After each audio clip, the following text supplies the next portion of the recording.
Let us know where you're watching from today in the comments below. In the world of professional basketball, few names carry as much weight as Michael Jordan. But even legends aren't immune to criticism, and sometimes the most memorable moments happen far from the bright lights of the arena.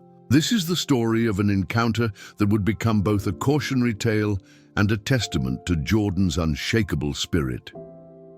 It was a crisp autumn evening in Chicago, 1995.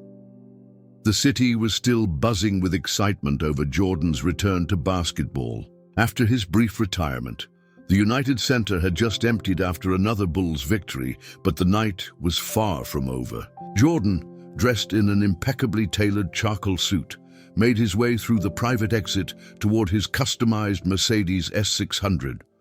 The parking lot was mostly empty, save for a few team employees and security personnel wrapping up their shifts. As Jordan approached his vehicle, a voice cut through the night air like a knife. "Hey, Jordan!" The call came from a young man, probably in his mid-20s, wearing a knockoff Bulls jersey and holding a smartphone camera. He had somehow managed to slip past security, and his presence in the restricted area already suggested trouble. Jordan, accustomed to fans approaching him, initially turned with his usual composed demeanor. But this wasn't a typical fan encounter.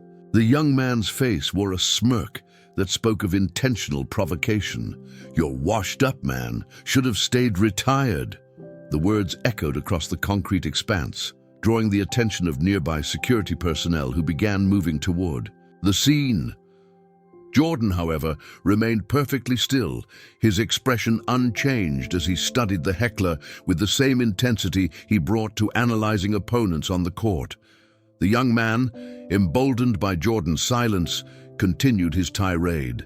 "Baseball didn't work out, and now you're just holding on to past glory. Time to hang it up for good, old man." He was live-streaming the entire encounter, his phone steady in his hand as he sought his moment of viral fame. What happened next would become the stuff of legend, not because of any dramatic confrontation, but because of how Jordan chose to handle the situation. The greatest basketball player of all time, known for his fierce competitiveness and occasional grudges, faced a choice: respond with anger or demonstrate why true greatness transcends mere provocation.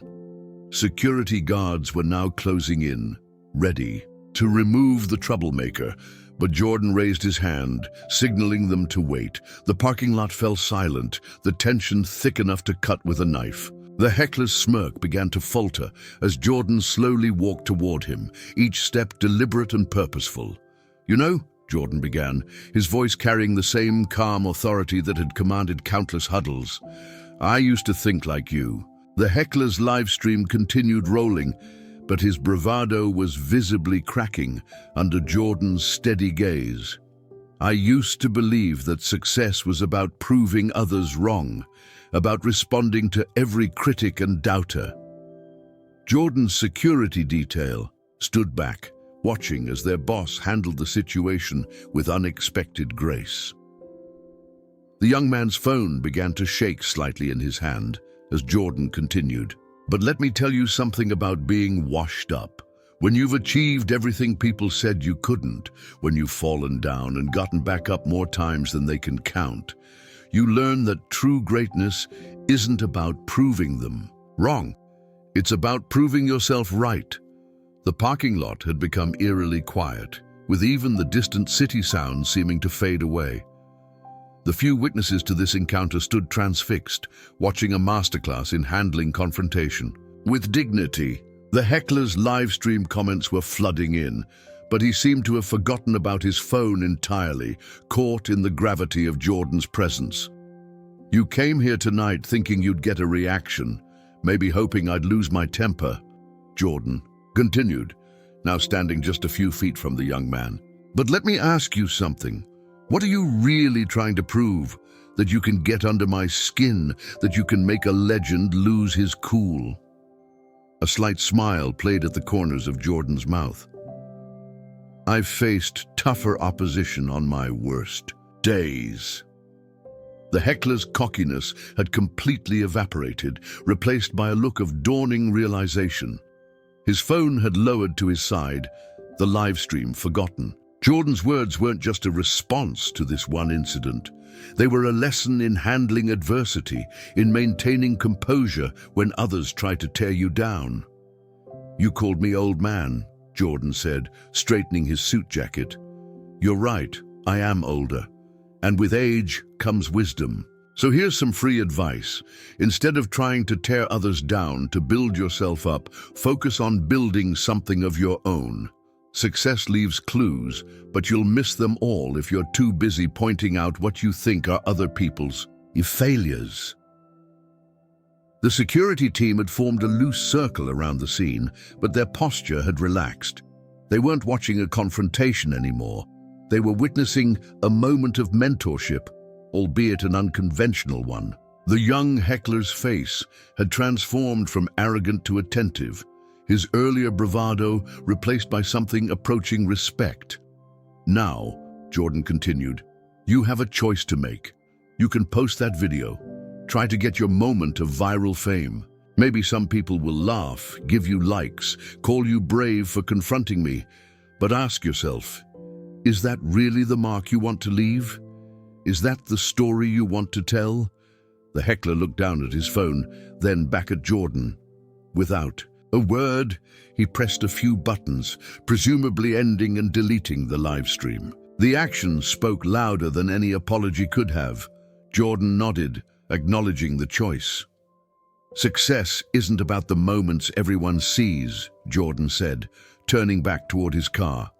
"It's about the countless hours they don't see. The early mornings, the late nights, the failures that teach you more than any victory.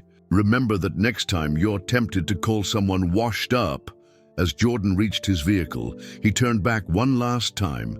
The young man stood rooted to the spot, his phone now tucked away in his pocket. "Oh, and one more thing," Jordan called out, that familiar competitive glint returning to his eye. "Come watch tomorrow's game. I'll show you what washed up looks like." The next night, Jordan would go on to score 45 points, leading the Bulls to another victory. But more important than the points was the lesson delivered in that parking lot, a lesson about handling criticism with grace, about turning confrontation into teaching moments, and about the true nature of greatness. The security team eventually escorted the young man out, but he left differently than he had arrived. His attempt to tear down a legend had instead become a masterclass in building character, and somewhere in Chicago, a live stream that never made it to the internet became something far more valuable, a personal turning point. As Jordan's Mercedes pulled away from the United Center that night, the echo of his words remained in the parking lot. This wasn't just about basketball anymore.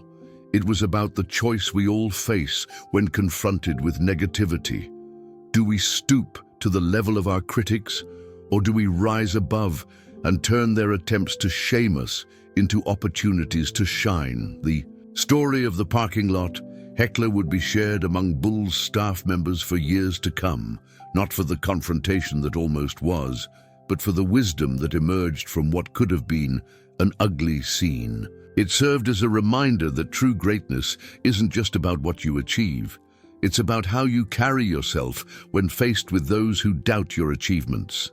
And for one young heckler, what began as an attempt to go viral turned into a viral moment of a different kind, a moment of personal growth, an unexpected lesson from the GOAT himself. Sometimes the best responses to negativity aren't found in clever comebacks or heated arguments, but in the quiet confidence of knowing exactly who you are and what you're capable of. As the story spread through the Bulls organization and eventually into the broader basketball community, it became more than just another Michael Jordan anecdote. It became a testament to the power of choosing dignity over drama, wisdom over warfare, and personal growth over public spectacle. The next time someone spotted Jordan in public, they didn't see just the basketball legend or the global icon. They saw someone who had mastered not only the game of basketball, but also the art of turning potential conflict into opportunities for growth. And maybe, just maybe, they remembered that night in the parking lot when Michael Jordan proved that true greatness isn't about never being called washed up. It's about how you respond when you are. The lesson wasn't just about basketball anymore. It was about life, about handling criticism, about choosing your reactions carefully. And somewhere in Chicago, a young man with a deleted live stream had learned that sometimes the best stories are the ones that teach us something about ourselves, even if they never make it to social media. Comment below. Have you ever had a moment where someone's criticism turned into an unexpected lesson? Share your story. The story of the parking lot confrontation spread through the Bulls organization like wildfire. But what happened next would cement this encounter in basketball legend. As the team arrived for the next day's practice, there was an unexpected visitor waiting outside the facility, the same young man from the night before. This time, however, he wasn't holding a phone or wearing a knockoff jersey. Instead, he stood quietly in proper business attire, hands clasped behind his back, waiting patiently. The security guards, recognizing him from the previous night, approached with caution. But before they could escort him away, a familiar voice rang out across the parking lot. "Let him stay." It was Jordan, emerging from his car with a gym bag slung over his shoulder. The security team exchanged glances but stepped back, maintaining a watchful distance. As Jordan approached, the young man's composure visibly wavered. But he stood his ground. "I didn't expect to see you here," Jordan said, studying the man's transformed appearance. The heckler, who would later be known as Alexander Wilson, cleared his throat before speaking. "Mr. Jordan, I came to apologize properly. What I did last night, it wasn't about you. It was about me, trying to make a name for myself in the worst possible way." Jordan's expression remained neutral, but there was a glimmer of interest in his eyes. He motioned for Alexander to walk with him toward the facility entrance. What followed was a conversation that would change not just one young man's life, but would ripple through the basketball community for years to come. "You know," Jordan began as they walked, "I've been watching the tapes from my baseball days recently." Alexander looked surprised. This wasn't the direction he'd expected the conversation to take. Everyone called that my failure, my embarrassment. They said I was washed up then too. They reached the facility's entrance, where Jordan paused, turning to face his former heckler. But here's what they didn't understand. Every time someone tells you you're finished, they're really telling you their limits, not yours. Inside the practice facility, the rest of the team was already warming up. The sound of bouncing balls and squeaking sneakers filled the air, but there was an unmistakable buzz as players noticed Jordan walking in with the man who'd confronted him the night before. "You want to know what it really means to be washed up?" Jordan asked, setting down his gym bag. "It means you've stopped learning, stopped growing, stopped pushing yourself. And that's a choice, not a condition." He gestured toward the court. "Watch practice today, really watch. Not as a critic looking for flaws, but as a student looking for lessons." What unfolded over the next 2 hours was nothing short of a masterclass. Jordan, aware of his audience, turned every drill into a teaching moment. His teammates, picking up on the significance of the situation, followed his lead. The practice session became more than just preparation for the next game. It became a demonstration of what excellence truly means. During a water break, Jordan approached Alexander again. "You see that guy over there?" He pointed to Steve Kerr, practicing his three-point shots. "People said he wasn't athletic enough for the NBA, too small, too slow. You know what he did? He turned those criticisms into fuel, made himself so good at what he could do that what he couldn't do stopped mattering." Alexander watched intently as Kerr sank shot after shot, each one a testament to countless hours of practice. "That's the thing about being washed up," Jordan continued. "It's not about age or past glory. It's about hunger, about the willingness to keep pushing when others say you should stop. The practice continued, but now Alexander was seeing it through different eyes. He watched Jordan drill the same move repeatedly, not satisfied until it was perfect. He saw the communication between teammates, the attention to detail, the relentless pursuit of improvement. This wasn't a team resting on its laurels. This was excellence in action. As practice wound down, Jordan gathered the team for a final huddle. To everyone's surprise, he called Alexander over to join them. "You all heard about what happened last night," Jordan addressed the team. "But what you're seeing today is more important. This is about transformation, about turning criticism into motivation." The team members nodded, some smiling knowingly. They'd all faced their critics, their doubters. They'd all heard the whispers about being too old, too slow, not good enough. But here they were, still pushing, still improving, still proving the doubters wrong. "You came here last night thinking you'd expose something," Jordan said to Alexander, "but loud enough for everyone to hear. Instead, you exposed yourself to a truth about greatness. It's not about never falling, it's about how many times you're willing to get back up." After practice, as the team headed to the showers, Jordan had one final conversation with his former critic. "What you do with this experience is up to you," he said, wiping sweat from his brow. "You can go back to being the guy with the phone trying to tear others down, or you can be something more." Alexander nodded, understanding the weight of the moment. "I choose something more," he said quietly. Jordan smiled, seeing the sincerity in the young man's eyes. "Then prove it. Not to me, not to anyone else. Prove it to yourself." What happened next would become another chapter in this unexpected story. Alexander Wilson didn't just walk away from that practice with a lesson, he walked away with a purpose. Over the next few years, he would transform himself from a would-be viral sensation into a youth basketball coach, sharing the lessons he learned that day with a new generation of players.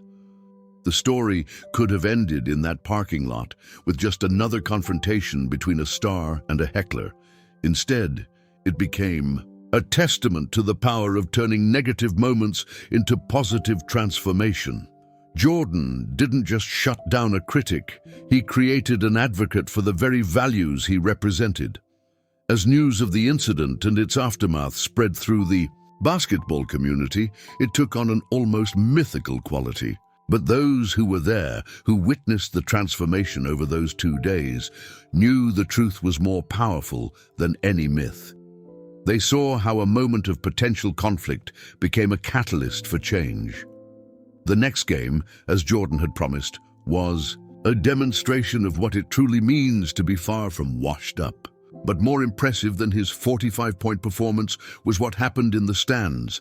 Alexander Wilson was there, as Jordan had invited, but he wasn't heckling anymore.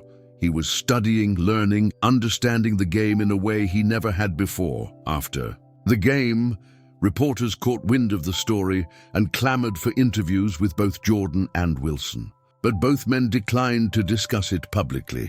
Some stories, they believed, are more powerful when they're lived rather than told.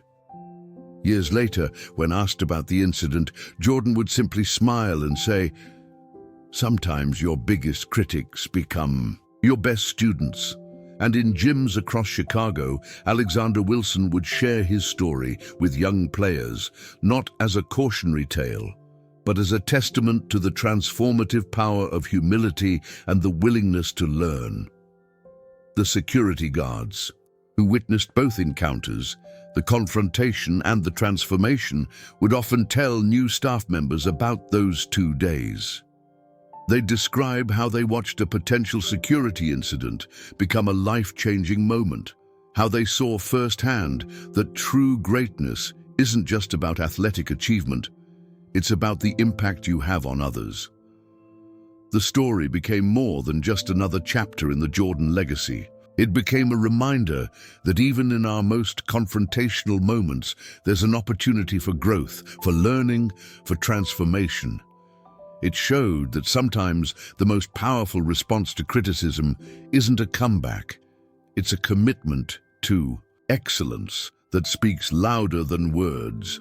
As the years passed, the incident would be referenced whenever discussions of Jordan's legacy came up. Not because of the initial confrontation, but because of what happened after. The transformation of a heckler into a mentor, of a critic into a student, of a moment of conflict into a lifetime of purpose. The practice facility where it all happened still stands, and sometimes late in the evening you might find Alexander Wilson there with his youth team, teaching them the same lessons he learned that day. "It's not about proving others wrong," he'll tell them, echoing Jordan's words. "It's about proving yourself right." And somewhere in Chicago, a deleted live stream that never made it to the internet became something far more valuable. A turning point that reminded everyone that true greatness isn't just about what you achieve, but about how many others you lift up along the way. The story serves as a reminder that in the age of viral moments and instant fame, sometimes the most meaningful victories are the ones that transform us from the inside out. It shows that even in our most confrontational moments, there's an opportunity for growth, for learning, for becoming something more than we were before. As Jordan would later reflect, every critic is just someone who hasn't found their purpose yet. And in the case of Alexander Wilson, that criticism became the catalyst for finding exactly that, a purpose that would impact countless young lives in the years to come. The legacy of those 2 days lives on, not in viral videos or social media posts, but in the quiet moments of transformation that continue to ripple through the basketball community. It's a testament to the fact that true greatness isn't just about proving critics wrong, it's about showing them a better way forward.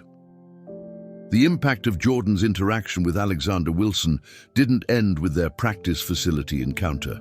As the Bulls' season progressed, a subtle but significant change began to ripple through the basketball community. The story of the heckler-turned-student became a powerful parable about redemption, growth, and the true nature of greatness. 1 month after the incident, Jordan received an unexpected letter at the Bulls' office. It was from Alexander's first youth basketball team, a group of inner-city kids who had been struggling not just with their game, but with their belief in themselves. The letter, written in different colored pens and signed by every team member, told a story of transformation that went far beyond basketball. "Coach Wilson told us about his night in the parking lot," one player wrote. "He said sometimes our biggest mistakes can become our best lessons." Another added, "He taught us that being great isn't about proving other people wrong. It's about proving yourself right." Jordan, reading these words in his office after practice, felt the weight of the moment. What had started as a confrontation in a parking lot had evolved into something much more meaningful. He decided to pay Alexander's team a surprise visit, but what he found would add yet another layer to this already remarkable story. The gym where Alexander coached was nothing like the pristine facilities of the NBA. The floor was scuffed, the paint was peeling, and the backboards had seen better days, but the energy inside was electric. Alexander stood in the middle of a group of young players, demonstrating the same attention to detail he'd witnessed during that transformative practice session with the Bulls. "Remember," Alexander was saying as Jordan quietly entered the gym, "every great player started exactly where you are now. The difference isn't talent, it's what you're willing to do with it." The words echoed Jordan's own philosophy so closely that he couldn't help but smile. The moment the kids noticed Jordan, the gym erupted in excitement. But what happened next surprised everyone. Instead of asking for autographs or photos, the young players eagerly began showing Jordan what they'd been learning. One by one, they demonstrated the fundamentals their coach had been drilling into them. Not just basketball skills, but life lessons wrapped in athletic metaphors. "Coach Wilson tells us about that night all the time," one young player said to Jordan. "Not to brag about meeting you, but to remind us that everyone has a choice about who they want to become. Another chimed in. He says excellence isn't about being perfect. It's about never stopping trying to get better. Jordan spent the next 2 hours in that gym, not as a basketball legend, but as a witness to the ripple effects of transformation. He watched as Alexander coached with a passion and purpose that could only come from someone who had experienced their own profound change. The kids weren't just learning basketball, they were learning how to face their own challenges, how to turn their own critics into motivation. During a water break, Jordan pulled Alexander aside. "You've taken what happened that night and turned it into something powerful," he observed. Alexander nodded, emotion visible in his eyes. "These kids," he replied, "they remind me of myself, always looking for shortcuts to respect, thinking tearing others down would somehow build them up. They needed someone to show them a better way, just like you showed me." The visit to the gym could have been the end of the story, but it was actually just the beginning of something bigger. Word spread through Chicago's youth basketball community about the program Alexander was running.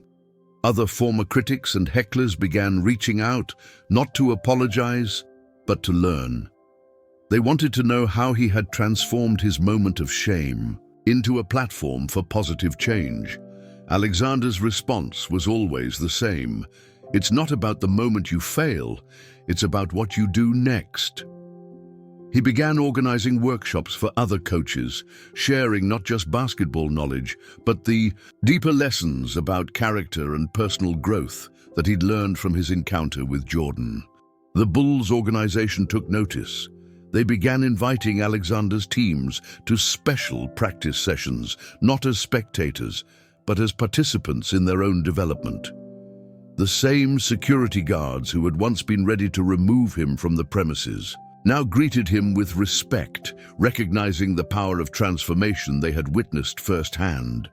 Jordan himself became an occasional mentor to Alexander's program, but not in the way many might have expected. Instead of just teaching basketball skills, he focused on helping the coaches understand how to turn moments of conflict into opportunities for growth. "Every critic," he would say, "is just someone who hasn't found their purpose yet."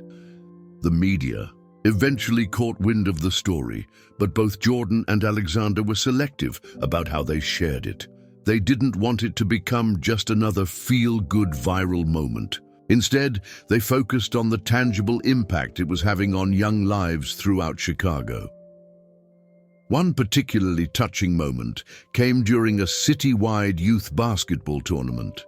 Alexander's team wasn't the most talented, but they played with a purpose and dignity that set them apart. After a close loss in the semifinals, instead of being disappointed, the team gathered around their opponents to congratulate them and share words of encouragement. The opposing coach, moved by this display of sportsmanship, asked Alexander about his coaching philosophy. "I learned from my own biggest mistake," he explained, "that the way you handle defeat says more about your character than any victory ever could." As the years passed, the story of the parking lot confrontation took on different meanings for different people. For some, it was about redemption. For others, it was about the power of mentorship. But for those closest to it, Jordan, Alexander, and the young lives they were impacting, it was about something even more fundamental: the choice we all have in how we respond to our lowest moments. The transformation wasn't just about Alexander, or even the kids he coached. It was about creating a new model for handling conflict, for turning potential enemies into allies, for seeing the potential for growth in every confrontation. The parking lot incident became a reference point for anyone facing their own moments of choice between destruction and construction. Jordan would later reflect that of all the victories in his career, watching Alexander's transformation and its ripple effects through the community ranked among his most meaningful. "Championships are about what you can achieve," he would say, "but this was about what you can inspire others to become." The story continued to evolve as Alexander's former players began becoming coaches themselves, carrying the lessons forward to new generations. They didn't just teach basketball, they taught the importance of character, of turning criticism into fuel for growth, of seeing beyond the immediate moment to the longer arc of personal development. One of Alexander's original players, now coaching his own youth team, summed it up perfectly. Coach Wilson taught us that everyone has two games they're playing, the one on the court and the one within themselves. And the second one is always more important. The security cameras that had captured the original confrontation were still there, but they now recorded a different kind of scene. Alexander arriving early every morning to open the gym for kids who wanted to practice before school, staying late to mentor those who needed extra guidance, turning what could have been a moment of infamy into a lifetime of impact. Jordan's words from that night in the parking lot about true greatness, being about how you respond to criticism, became a mantra not just for Alexander's program, but for youth basketball programs across Chicago. The lesson wasn't about avoiding criticism or conflict, but about how to transform it into something constructive. The annual youth basketball tournament in Chicago even created a new award, the Wilson Transformation Award, given not to the most talented player or the highest scorer, but to the player who best demonstrated the ability to turn challenges into opportunities for growth. As this chapter of the story draws to a close, it's worth noting that the real victory wasn't in any game or championship. It was in the countless small moments of transformation that continued to ripple out from that parking lot encounter. It was in the young players who learned to see criticism as a catalyst for growth, in the coaches who learned to look for potential in every setback, and in the community that witnessed firsthand the power of choosing growth over conflict. The security guard who had first approached Alexander that night in the parking lot would later say, "In all my years watching over this building, I've seen thousands of people try to get close to greatness, but this was the first time I saw someone actually learn what greatness really means." And somewhere in Chicago, in a gym with scuffed floors and peeling paint, the legacy of that parking lot confrontation lives on. Not as a story of conflict, but as a testament to the transformative power of choosing to become something more than your worst moment. 20 years after that fateful night in the parking lot, the United Center hosted a special ceremony that brought the story full circle. The occasion was the inauguration of the Jordan Wilson Youth Leadership Program, an initiative designed to help young athletes transform their competitive spirit into leadership skills. The packed arena buzzed with anticipation as Michael Jordan and Alexander Wilson took the stage together. The contrast between this moment and their first encounter couldn't have been more striking. Where once there had been conflict, now there was collaboration. Where there had been criticism, there was now creation. The program they were launching would become a model for youth development programs across the country, but its origins in that parking lot confrontation made it uniquely powerful.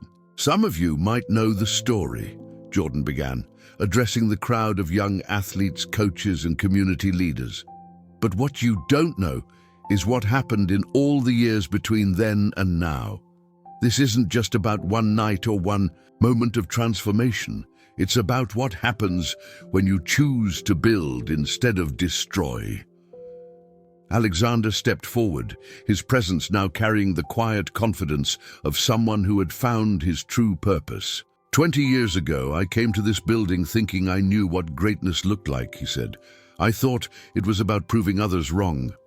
But thanks to Michael, I learned that true greatness is about proving yourself right and then helping others do the same." The ceremony wasn't just about launching a program. It was about celebrating 2 decades of continuous transformation. On the arena screens, images began to play. Alexander's first youth team practicing in their rundown gym, Jordan's surprise visit, the expansion of the program through Chicago's inner city, and the countless success stories that had emerged from their work. But the most powerful moment came when they invited to the stage dozens of former players who had gone through Alexander's program over the years. They weren't all basketball stars. Some had become teachers, business leaders, community organizers, and coaches themselves. Each one carried forward the lessons learned from that parking lot encounter in their own unique way. James Thompson, one of Alexander's first players and now a successful business leader, shared his story. Coach Wilson never let us forget that our biggest obstacles could become our greatest opportunities. He taught us that by sharing his own story, by showing us how to turn criticism into fuel for growth, the program they were launching would take these lessons to a national scale. It wasn't just about basketball skills. It was about developing resilience, emotional intelligence, and leadership abilities. The curriculum was built around real-life examples of transformation, with the parking lot story serving as its founding parable. Jordan took the microphone again, his voice carrying the weight of 2 decades of perspective. You know, people often ask me about my greatest achievements in basketball. They want to hear about the championships, the game-winning shots, the individual awards. But sometimes your greatest impact comes from moments that never show up in any record book. He gestured to the crowd of transformed lives before him. What Alexander has done with that moment of confrontation, turning it into 20 years of positive impact, that's the kind of victory that matters most. That's the kind of greatness that lasts longer than any championship banner. Alexander's program had evolved far beyond its humble beginnings. What started as a single team in a rundown gym had grown into a movement that touched thousands of young lives. The methodology he developed, combining athletic training with character development, had been studied and adopted by youth programs across the country. But perhaps the most remarkable aspect of the program's success was how it handled conflict. When young players showed signs of anger, frustration, or the temptation to tear others down, they weren't punished or dismissed. Instead, they were shown the parking lot video, not to shame them, but to show them that transformation was possible.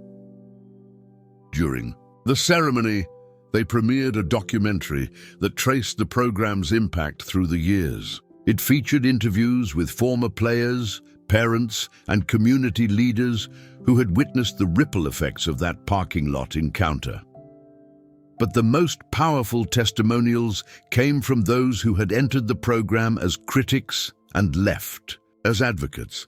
One such story came from Marcus Davis, a former high school troublemaker who had initially mocked the program. "I was just like Coach Wilson used to be," he admitted in the documentary, "always looking for someone to criticize, always trying to prove my worth by diminishing others. But this program showed me a different way. It taught me that the energy I was using to tear others down could be redirected into building something meaningful." The Jordan Wilson Youth Leadership Program was designed around 5 core principles, each drawn from the lessons of that parking lot encounter.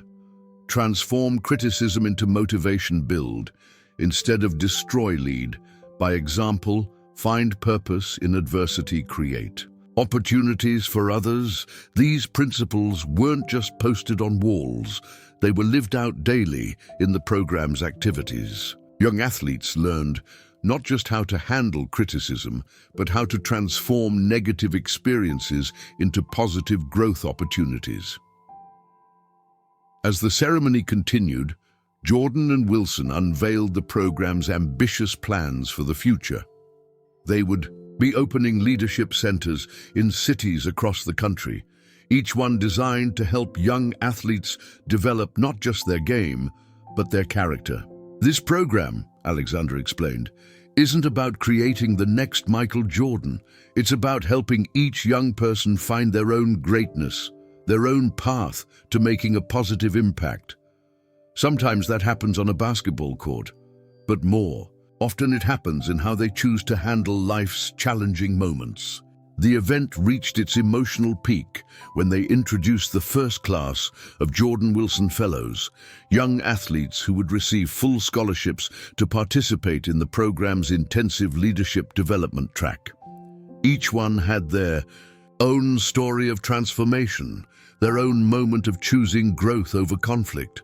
Jordan addressed these young fellows directly. "You're not here because you're the best players. You're here because you've shown the potential to be the best leaders. Remember, leadership isn't about being perfect.